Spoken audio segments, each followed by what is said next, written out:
마태복음 2장 1절로 11절까지 말씀이 되겠습니다. 신약성경 마태복음 2장 1절로 11절까지 말씀을 함께 합독했으면 좋겠습니다. 헤로드 왕 때 예수께서 유대 베들레헴에서 나심에 동방으로부터 박사들이 예루살렘에 이르러 말하되 유대인의 왕으로 나시니가 어디 계시냐?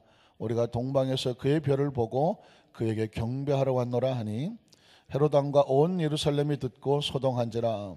왕이 모든 제사장과 백성의 서기관들을 모아 그리스도가 어디서 나겠느냐 물으니 이르되 유대 베들레헴에 오니 이런 선지자로 이렇게 기록된 바 또 유대 땅 베들레헴아 너는 유대 고을 중에서 가장 적지 아니하도다. 내게서 한 다스린 자가 나와서 내 백성 이스라엘의 목자가 되리라 하였음이니이다.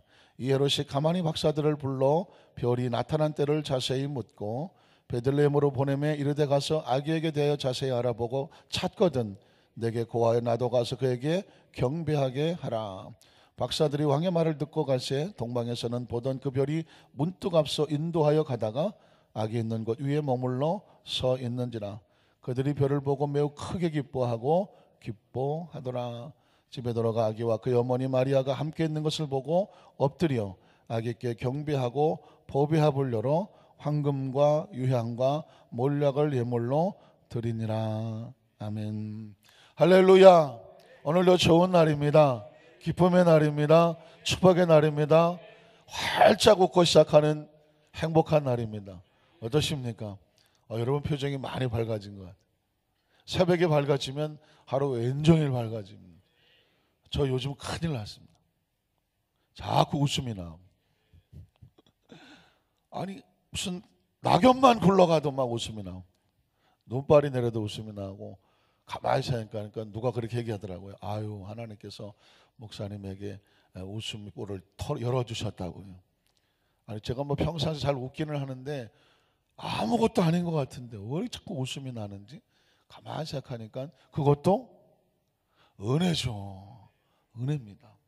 그래서 아마 하나님께서 우리 안산교회 성도들에게 해피 바이러스, 행복한 바이러스를 자꾸 퍼뜨리려고 저부터 웃게 하시는 것 같아요. 자꾸 웃게 하시는 것 같아요. 여러분들도 정말 자꾸 웃으셔서 가정에도 웃음소리가, 사업과 직장에도 웃음소리가, 구역과 교구에도 웃음소리가. 그래도 안 웃어요? 네. 웃어요. 자꾸 웃음소리가 차고 넘치는 우리 여도수 안산교회 행복의 공동체가 되었으면 좋겠습니다. 12월 특세 기간 동안에는 크리스마스에 관한 스토리들을 주제로 삼아서 그 속에 담겨져 있는, 사실 성경은 크리스찬들만 읽지만 크리스마스에 관한 단편 소설은 전 세계 사람들이 뭐 전에도 읽었고 앞으로도 계속 읽어 내려갈 거거든요. 굉장히 중요하죠. 이 성경에 의한 이야기를 그 크리스마스 정신과 내용을 소설로 담아서 일반 사람들도 들을 수 있도록, 특히 자라는 아이들에게 그것이 소설로 문학으로 읽혀진다고 하는 것은 굉장히 중요합니다. 그런 의미에서 우리가 먼저 크리스찬들도 이 소설을 알고 혹시 아이들에게 뭐 성경의 이야기를 어떤 스토리로 말씀해 주고 싶을 때 적어도 3가지 정도의 이 소설을 알고 있다고 하면 여러분들이 짧게 요약해서 소설 이야기를 해주면 아이들은 소설 이야기인데 내용을 들어보면 성경 이야기, 예수님 이야기, 복음 이야기. 그래서 우린 첫 번째 날 크리스마스 선물에 대해서 오우 헨리라고 하는 마지막 입세를 쓴 유명한 단편 소설 작가죠. 오우 헨리의 크리스마스 선물 기억하시죠? 선물이란 뭐냐? 나의 가장 소중한 것을 내어놓아 그 상대방에게 가장 소중한 기쁨을 주려고 하는 마음이다. 알고 보면 하나님은 정말 소중한 것을 우리에게 내어주셨다. 그분이 누구예요? 예수 그리스도. 그래서 예수님은 하나님께서 우리에게 주신 선물이에요. 하나님의 세상을 좀 사랑하사 독생자를 주셨다고 말씀합니다. 그 선물을 받는 자마다 또 선물을 받죠. 멸망에서 건전함을 받고 영생, 우리가 잃어버렸던 영생 기억하십니까? 창조론에 따르면, 성경에 따르면 우리는 죽지 않도록 영생하도록 만들어진 존재입니다. 확신합니까? 창조주가 그렇게 만들었어요. 그런데 생명이 죄에 부딪히면 그만 생명이 무너집니다. 그래서 생명의 원수는 죄예요. 이 죄의 문제가 해결이 돼야 생명이 회복이 되거든요. 예수님은 이 땅에 자기 백성을 저들의 죄에서 건져내시는 거예요. 예수를 믿으면 죄가 떨어져 나가고 우리의 삶에 죄가 떨어져 나가면 영생하게 되죠. 믿으십니까? 그래서 이 땅에는 죄 있는 육신은 비록 핏값으로 사서 사는 동안은 의인의 육신을 가지고 살지만 이 땅에 벗어 던지고 하늘에 올라가면 천국에 가면 우리는 하나님과 함께 영원히 사는 줄로 믿습니다. 이게 선물이고 크리스마스의 선물이죠. 예수님이 땅에 오신 것은 그 선물을 기념하는 날이고 선물의 정신을 알아야 크리스마스가 정말 그로소 마소 메시아가 탄생했소 라고 고백이 되는 거죠. 크리스마스 선물을 받은 사람은 그럼 선물만 안고 사느냐? 안 되죠. 선물을 받은 사람은 내가 이 선물을 왜 받았는지, 선물 받은 사람은 어떻게 살아야 되는지 정신이 살아있어야죠. 운동하는 사람은 스피릿이 살아있어야 된다, 뭐 멘탈이 살아있어야 되는데 정신이 살아있어야 돼요. 그래서 여러분, 둘째 날은 뭐냐면 크리스마스 캐롤. 찰스 디킨스라는 사람이 크리스마스 캐롤이라고 하는 단편서를 썼는데 유명한 스크루지 영감이에요. 이름도 잘 줘야 되는데 이 스크루지 이름에 심통항이 들어가네. 스크루지 영감은 자기밖에 모르던 사람이 과거와 현재와 미래의 유령을 만나고 나서 자신의 죽은 모습을 바라보고 장례식 때 아무도 없고 썰렁했던 모습을 본다는 것은 처절하죠. 그래서 여러분, 어느 교회는요, 교회 그 출입문 바깥에다 관을 하나, 아무도 안 놀라시는구나. 관을 하나 세워놓습니다. 관을. 그래서 관을 세워놓고 매주 주일날 교회 올 때마다 또는 평소에 올 때마다 관을 쳐다봐요. 그 관 속에 누가 들었을까요? 아무도 안 들었죠. 근데 거기에 관 밑바닥에다가 거울을 붙여놨어. 관을 쳐다본 순간 관 속에 누가 있나요? 어이쿠, 누가 있어요? 내가 있는 거예요. 내가 있어요. 여러분, 자신이 관 속에 들어가 있는 것을 상상해 본 사람 한 번이라도 생각도 안 해요. 절대로 나는 관 쪽에 들어갈 일이 없을 것이다. 어금니를 꽉 깨물고 사시지만 누구도 피할 수 없는 것이 이 세상 끝날 때 어디 들어가요? 관 속에 들어가요. 그래서 또 어떤 교회는요, 교회에다 관을 눕혀놨어. 한 번씩 들어가 보는 체험을 하면, 야, 관 속에 들어가는 기분. 보통은 관 속에 들어갈 때 뭘 느낌없이 들어가죠. 예, 들어가는지도 모르고 들어가요. 그러나 살아서 관 속에 한번 들어가 보는 거예요. 누워 보는 거예요. 야, 이런 기분이구나. 그 관 속에서 나오면 생각이 어떻게 될까요? 달라지죠. 달라집니다. 관 속에 한번 들어갔다 나오면 생각이 달라집니다. 내가 언젠가 이 관 속에 다시 들어오게 될 때는 들어오는지도 모르고 들어갈 텐데 그날이 오기 전에 어떻게 살아야 되겠다? 잘 살아야 되겠다. 준비하며 살아야 되겠다. 믿으십니까? 그게 스크루지 영감이 관 속에는 안 들어가 봤지만 체험한 사실이죠. 그래서 그는 이렇게 고백하죠. 크리스마스 정신으로 남은 생애를 살겠다. 크리스마스 정신이란 딴 게 아닙니다. 사랑하고 용서하고 나누어주고 돌보아주고 베풀어주고 웃어주고, 웃어요? 웃어주고 손잡아주고 주위의 사람들을 어떻게 하고 부드럽고 따뜻하게 안아주고, 이게 크리스마스 정신이에요. 믿으십니까? 아주 나보다 뭐 이렇게 뭐 힘 있는 사람, 잘 보이는 사람, 이런 사람이 아니라 아무도 관심이 없어 보이는 사람, 나보다 형편이 참 어렵고 어려운 사람, 그런 사람들에게 따뜻한 뭐 차 한 잔, 무슨 뭐 콩나물국 하나, 손 하나 잡아주는 게, 그게 크리스마스 정신이고 그곳에 예수님의 탄생의 의미가 전해진다는 것입니다. 오늘은 세 번째로 한번 따라 하실까요? 네 번째. 제가 세 번째로 그런 다음에 네 번째 그러니까 좀 당황하셨습니까? 그냥 믿고 따라오세요. 네 번째, 동방박사. 네 번째, 동방박사님. 이런 제목으로 말씀 은혜를 나누려고 합니다. 아주 간단한 퀴즈인데 성경에 동방박사는 원래 몇 명인가요? 이건 제가 손가락 이렇게 안 해도 되겠죠? 몇 명인가요? 3명이죠. 왜냐하면 그들이 드렸던 선물을 보니까, 예수에게 드렸던 예물을 보니까 황금과 유향과 몰약이었어. 그러니까 한 사람이 하나씩 준비해서 아기 예수께 예물로 드렸습니다. 그래서 동방박사는 3명인데 미국 프레스턴 대학이라고 하나 유명한 대학의 반 다이크라고 하는 교수가 어느 날 문득 그 영감을 받아서 소설을 하나 씁니다. 그 소설의 제목이 뭐냐면 네 번째 동방박사인 거예요. 세 번째 세 사람의 동방박사가 아기 예수를 찾아오고 고대하고 기다리다가 예수님을 찾아와서 경배하고 예물을 드리고 그들이 아기 예수를 만난 그 기쁨과 감격을 가지고 돌아가서 자기 나라 자기 고향에 가서 예수의 복음을 전하는 자가 된 것처럼 우리의 삶 속에도 네 번째 동방박사는 바로 누구다? 누구다? 나다. 한번 따라 하실까요? 네 번째 동방박사는 바로 나입니다. 그런 주제를 가지고 소설을 썼습니다. 어느 마을에 알토반이라고 하는 박사가, 의학 박사가 있었습니다. 이 의학 박사는 원래 이 동방박사 세 사람과 같이 아기 예수를 찾아가 경배하기로 약속을 했습니다.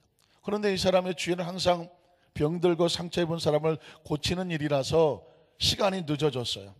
그래서 서둘러서 사파이어, 루비, 진주 세 가지 보물을 따로 준비해서 아기 예수께 예물을 드리려고 준비했습니다. 열심히 약속 장소로 가는 도중에 그만 한 늙은 거지를 만나게 됩니다. 늙은 거지가 병이 들고 도무지 그냥 두고 갈 수 없어서 의사의 양심상 그 늙은 거지를 고쳐주고 돌봐주고 하느라고 시간이 많이 걸렸습니다. 사람을 보내서 세 명의 동방박사에게 먼저들 떠나시게 내가 뒤따라가겠네. 그래서 먼저 가게 하고 뒤따라갑니다.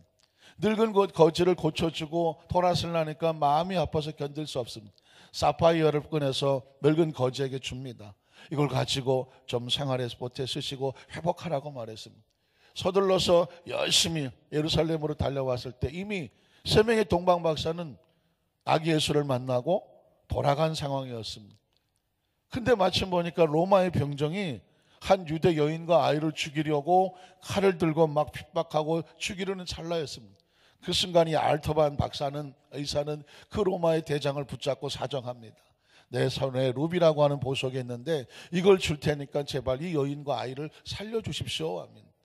그 로마의 대장은 보면서 그 루비를 받고 유대 여인과 아이를 살려줍니다. 이렇게 여인과 아이를 구출하고 난 다음에 다시 예루살렘을 이렇게 하며 돌아다니는데 그만 문둥병 환자를 또 만나게 됩니다. 문둥병 환자를 보니까 의사가 어떻게 하겠어요? 그 문둥병 환자를 또 고쳐줍니다. 그 갈고 보니까 문둥이촌이 그 옆에 있었던 거죠. 그 문둥이를 고치는 도중에 그만 문둥이 대장이 나타나서 자기를 고쳐줬는데도 불구하고 마저 손에 있는 진주마저 빼앗아가 버리고 맙니다. 이제 아기 예수님 앞에 드려질 예물이 하나도 남지를 않았습니다. 예수님을 만날 길이 없었습니다. 그는 어쩔 수 없이 문둥이촌에서 평생을 그 문둥이들을 고치고 또 치료하고 돌보면서 세월을 보냈습니다. 그 세월을 보내는 동안에 놀랍게도 그 늙은 거지가 회복을 하고 좋은 회복하고 건강한 사람이 되고 많은 물질을 얻어서 이 의사를 돌보아주러 옵니다. 도와주었던 유대 여인과 아이도 성장을 하고 그래서 또다시 와서 이 알토반을 도와주는 사람이 됩니다. 어느 날 소식이 들어옵니다. 나사렛 예수라고 하는 사람이 저 갈보리 골고다 언덕으로 십자가를 지고 끌려간다는 것이었습니다. 그 아기 예수를 그렇게 보기를 원했지만 보지 못했던 안타까움으로 그 나사렛 예수, 갈보리 언덕으로 올라가는 예수를 찾아갑니다. 따라갑니다. 가는 도중에 그만 너무 몸이 지치고 힘들고 자기 자신이 병약해져서 쓰러져 버리고 맙니다. 그는 고백합니다. 예수님 이 땅에 오실 때 동방박사들과 함께 찾아가 경배했어야 되는데 제가 그만 그 시간을 놓쳤습니다. 드리시는 예물도 다 이제 내 손에 없습니다. 예수님 하고 눈물 흘리고 있는데 옆에 한 흰옷 입은 한 분이 찾아오셔서 알토바나 내가 예수다 라고 말합니다. 알토바는 깜짝 놀랍니다. 그러면서 죄송합니다. 눈물을 흘립니다. 내가 주님 앞에 드릴 예물을 다른 곳에 다 주어버렸습니다. 예수님을 경배하지 못하는 저를 용서해 주십시오. 그랬을 때 그 예수님이 이렇게 말합니다. 알토바나 네가 나에게 가장 좋은 선물을 주었어. 가장 필요할 때 네가 나에게 선물을 주었어. 제가 언제 선물을 드렸나요? 그랬더니 늙은 거지의 모습으로 그리고 한 유대인과 아이의 모습으로 그리고 한 문둥병자의 모습으로 그들을 위해서 그 돌보아주고 그들을 위해서 보석을 내어줬던 그것이 바로 예수님을 향해서 드렸다는 것입니다. 소설은 거기서 그렇게 마무리를 짓니다. 이 사람이 그렇게 다른 사람을 돕고 사랑을 베풀고 했던 것은 아무도 모릅니다. 아무도 그가 동방의 박사여 네 번째 박사였다는 사실을 아무도 알지 못합니다. 그런데 누가 알고 계셨을까요? 예수님이 알고 계셨습니다. 그리고 인정해 주셨습니다. 너도 나에게 최상의 예물을 드려줬어. 그게 바로 동방박사의 스토리입니다. 사랑하는 성도 여러분, 그렇습니다. 우리는 성경 속에 3명의 동방박사만 있는 줄 알지 우리가 이 땅에 삶을 사는 동안에 당신이 네 번째 동방박사가 되시오. 아기 예수를 찾아가서 무슨 황금과 유황과 몰약을 드릴 수 있는 지금 우리에게 그런 기회는 없죠. 그러나 지금 이 땅에 삶을 사는 동안에 뭐 할 수 있느냐? 주위에 자꾸 어려운 사람들을 돌보면서 그들을 위해서 찾아가 헌신한 것이 나중에 예수님께서 우리에게 이렇게 인정해 주신다는 것입니다. 네가 나를 위해서 최상의 예물을 드려줬어. 여러분, 크리스찬은 예수님이 인정해 주신 축복을 날마다 우리는 기대하죠. 에베소서 2장에 한번 가보면요, 하나님께서 예수님 자기 백성을 사랑하시고 어디까지 우리를 높이시길 원하시는지 아십니까? 에베소 2장 1절을 한번 보겠습니다. 그는 허물과 죄로 죽었던 너희를 살리셨도다. 허물과 죄로 죽었던 우리를 살리셨도다. 그때에 허물과 죄 속에 있을 때 너희는 그 가운데서 행하여 이 세상 풍조를 따르고 공중의 권세 잡은 자를 따랐다. 허물과 죄에 빠졌을 때는 공중의 권세 잡은 자가 누구냐면 마귀죠. 사탄입니다. 그러나 지금 이 불순종의 아들들 가운데서 역사하는 영이다. 이 세상은 여전히 공중 권세 잡은 자가 있고 불순종의 아들들 세상 가운데서 역사하는 악한 영들이 있습니다. 그 다음 절 3절에 보면 전에는 우리도 다 그 가운데서 우리 육체의 욕심을 따라, 자, 우리가 그전에는 육체의 욕심을 따라서 그렇게 지냈습니다. 그리고 육체와 마음에 원하는 것을 하여 다른 이들과 같이 본질상 진노의 자녀이었습니다. 그런데 그 다음 절에 보면 긍휼이 풍성하신 하나님이 우리를 사랑하신 그 큰 사랑을 인하여 어떻게 하셨을까요? 허물로 죽은 우리를 누구와 함께? 그리스도와 함께 살리셨고, 예수님이 우리를 살리시려고 이 땅에 선물로 오셨고 선물 받은 사람은 예수 그리스도와 함께 살았고, 우리는 얼마 주고 살았을까요? 은혜로 말미암아 구원을 받았다는 것이죠. 자, 6절이 중요합니다. 6절에 보면 또 함께 우리를 일으키사 그리스도 예수 안에서 함께 어디에 앉히셔요? 이 6절을 끄집어내려고 제가 예배에서 말씀드렸습니다. 우리가 자꾸 천하고 연약한 자를 돌보는 것 같은데 하나님은 그 예수 그리스도와 함께 우리를 어디까지 올라가면 하늘에 앉히신다고 말했습니다. 이 하늘에 앉히는 게 최상의 상급인데 우리가 어제 읽었던 마태복음 25장 34절로 40절을 보겠습니다. 그때 임금이 그 오른편에 있는 자들에게 이르시되 내 아버지께 복받을 자들이여. 복이 무슨 복일까요?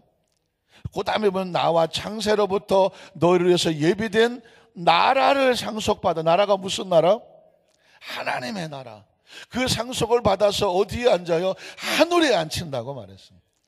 그러니까 은혜로 말미암아 구원받은 백성들이 이 땅의 삶을 살면서 어떻게 하느냐? 그리스도의 정신과 마음으로, 사랑으로 작은 예수가 돼서 자꾸 어려운 자를 돌보며 살아가는 삶을 주님이 기억하셔서 오신 다음에 이렇게 말하죠. 네가 참 복을 받을 자구나. 창세로부터 너를 위해서 예비된 나라가 있는데 그 나라를 상속받아.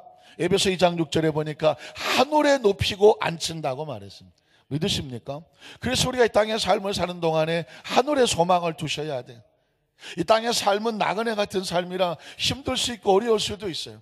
여러분, 잘 사는 사람 부러워할 필요 없고 못 산다고 연약할 필요 없어요. 또 행복의 기준은 똑같지 않아요. 행복의 기준은 똑같지 않아요. 행복의 기준은 각자의 마음 속에 있어요. 어떤 사람이 행복한지 아십니까? 제가 남미에 있는 사람이 죽기 전에 꼭 가봐야 된다고 하는 가장 큰 호수 하나가 있는 걸 제가 영상에서 다큐멘터리를 본 적이 있는데 거기에 한 탤런트가 그 호수, 거대한 호수예요. 거대한 호수니까 그 밑바닥 내려보는 거 내려가는데도 뭐 수천 미터 내려가는 것처럼 아주 저 밑바닥에 있어요. 그런데 그 길을 내려갑니다. 내려가면 그곳에 아주 막 하얀 연기들이 막 올라와. 그게 무슨 연기냐면 유황가스예요. 유황.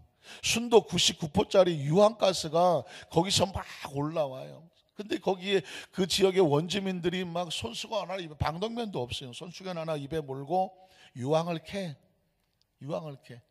그러니까 그 가스가 올라가서 찬 공기를 만나면 수증기가 되고 물이 되고, 그 물이 흘러서 내려와서 굳어지면 유황이 되는 거예요. 그 유황을 깨갖고 그거를 전국대기로 올라가서 마을까지 갔다가 팔아. 그런데 올라갈 때 한 70km짜리로 올라가. 70km를 메고 그 아슬아슬한 비탈길을 올라가. 그리고 하루에 그렇게 70km를 2번 날르면 얼마 받냐면 15,000원을 받아. 하루에 15,000원을 받아. 그래도 70km짜리를 대고 그 힘든 길을 해. 그리고 유황가스를 먹음으로 말미암아 몸이 기침도 심하고 가래 끓는 소리가 나고 나중엔 피를 토해요. 생명을 얻기 위해서 생명을 갉아먹는다는 표현을 씁니다. 그렇게 사는 게 운명이. 카메라를 갖다 대고 물었습니까? 당신은 행복하십니까? 그런데 너무 밝게 웃으면서 행복하다고 말해. 그러면서 뭐라고 말하는지 아십니까? 이렇게 힘든 일을 한다고 해서 행복하지 않을 거라고는 생각하지 마십시오. 아무리 힘든 일을 해도 이렇게 돈을 벌어서 내 아내와 자녀들, 가족들이 모여서 그것으로 음식을 사서 단란하게 같이 가족들과 음식을 먹는 그 모습을 보는 게 얼마나 행복한지 모른다. 내가 이렇게 힘들고 어렵게 돈을 벌어서 그것을 가지고 가족들과 함께 마주 앉아서 식사하시는 이것을 볼 때마다 나는 행복하다. 그래서 또 그 일을 힘든지 모르고 일한다는 것입니다. 여러분, 굉장히 중요한 메시지가 있죠. 아무리 힘든 일을 한다고 해서 그 사람이 불행할 거라고 생각하지 말라는 거예요. 내가 누구를 위해서 일하는지를 정확히 알면 행복하다는 것입니다. 아무리 많은 것을 가지고 뭐 멋있게 일한다고 할지라도 부러워할 이유가 없는데, 만약에 그 사람이 내가 지금 이 일을 누구 때문에 하는지 목적을 모른다? 그 사람은 불행해. 내가 이 일을 왜 하고 있지? 여러분 어떻습니까? 내가 이 일을 왜 하고 있지? 이런 사람은 불행해요. 그러나 내가 지금 이 일을 함으로 인하여 내 가족이 행복하고 함께 저녁에 만나서 꽁치라도 한 마리 구워놓고 아이들이 기뻐하고 아내가 기뻐하고 이런 어떤 그것에 행복함이 있는 사람은 이 70km를 지고 올라가지만 힘든지를 몰라. 여러분, 사명도 마찬가지입니다. 이 땅의 삶을 살아가는데 얼마나 가졌느냐 안 가졌느냐, 배웠느냐 못 배웠느냐, 뭐 능력이 있느냐 없느냐, 뭐 나이가 몇 살이, 이런 게 중요하지 않다는 거예요. 지금 내가 이 시간 무엇을 위해서 일을 하고 있느냐가 정확하게 목적이 있으면, 가정이 목적이든 아니면 공동체가 목적이든 그 목적의 의미가 있으면 힘든지 모르고 행복해요. 우린 궁극적으로 어디에 목적이 있냐면 하늘의 목적을 두고 있는, 하늘의 목적을 두고 하늘의 그 나라의 영광이 되기 위해서 일하죠. 예수님께서 이 땅에 오셔서 십자가 짊어지기까지 인상 쓰신 적이 있나요? 내 더러워서 못해 먹겠니, 그런 적이 있으신가요? 예수님의 목적은 인류를 구원하는, 그 목적이 정확하니까 골고다 언덕이 힘들지 않은 거예요. 십자가가 힘들지 않은 거예요. 아버지의 뜻대로 하기를 맡길 수가 있는 거예요. 믿으십니까? 성경에 왜 허물과 죄로 죽은 너희를 살리셔서 하나님께서 그리스도와 함께 일으켜서 하늘의 보좌 위에 하늘에 앉으시겠다고 하는 말씀을 기록한 것을 발견하는 순간, 이제 우리는 어떻게 해야 돼요? 하늘의 보좌에 목적을 두고 살아야 해요.